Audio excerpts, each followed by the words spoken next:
ইটারে কইলাম যে ভাই বরপেটে একটা ফ্ল্যাট শেল্টার আছে এইটু মোক লাগিব রে ভাই ভাগ্য বড় দেখো বিরাট ফ্ল্যাট হয় তেতিয়া ভবিষ্যৎটা মানে ডাইরেক্ট দিলে দাদা এইটো আপনার নিদিও তেওঁ মন্ত্রী রেভিনিউ মিনিস্টার মই এইটো কয়েক উচিত দিম যাকে শিক্ষা দিম বুঝি পাইছে না কথাটো মইতো তেতিয়া বাদ দিব লাগিছিলে চেষ্টাটো মন্ত্রীয়ে কৈ দিছে আৰু ক'ত হ'ব কিন্তু মই মনত অলপ দুখ লাগিল মই ইমান আশা কৰিছো ফ্লাড শেল্টাৰ আমাৰ এইফালে ইমান ফ্লাড হয় মন্ত্ৰীয়ে কৈ দিলে নিদিয়ে আৰু ক'ত হ'ব মই বাদ দিব লাগিছিলে বাদ দিয়া নাই আল্লাহৰ নাম লৈ মই চেষ্টা চলাই আছো ডিচিক ক'লো ডিচিক সুধিলো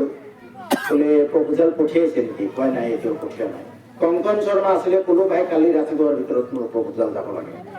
ইয়াৰ এজন কিবা ডিপিএম থাকে SDRF লেডিগৰাকী সুধিলো যে প্ৰস্তাৱ পাইছে নেকি কয় নাই ছাৰ আমাৰ খুব প্ৰেছাৰ আছে সোনকালে প্ৰস্তাৱ যাব লাগে মোৰ তাতে মাটি আছে পইচাৰ ইমিডিয়েট প্ৰস্তাৱ দিয়ক অফিচাৰে তেওঁ মন্ত্ৰীয়ে কৈ দিলে নিদিওঁ কংকন শৰ্মাক ক'লো ভাই কালি ৰাতিপুৱা 10টাৰ ভিতৰত প্ৰপোজাল যাব লাগে গ'ল ডিপিঅ' বাইদেউক ক'লো প্ৰস্তাৱ দিলোঁ আপুনি এইটো চেংচন কৰাওক আৰু এই ভৱেশকলিতাই মোৰ এইটো এপ্ৰুভ কৰি দিছে যি ভৱেশকলিতাই ক'লে তই একো ঠিক হ'ব এতিয়া নিশ্চয় ইয়াত আল্লাহ তাআলাৰ ৰহমত আছে এই যে মই কষ্ট কৰিলো ভৱেশকলিতা মন্ত্ৰীয়ে কোৱাৰ পিছতো বাদ নিদিলো আল্লাহৰ ওচৰত খাটিলো সেইকাৰণে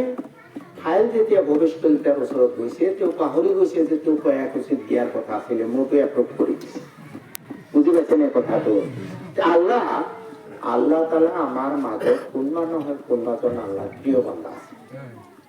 কোনোবা নহয় কোনোবা আছে মই খাকছাৰ বান্দা হ'ব পাৰোঁ মোৰ কথা আল্লাহ নুশুনিব পাৰে কিন্তু ইয়াৰ মাজৰ পৰা কোনোবাৰ কাৰোবাৰ কথা আল্লাহ তাআলাই শুনিব আৰু সেইকাৰণে মই সদায় কওঁ যে মই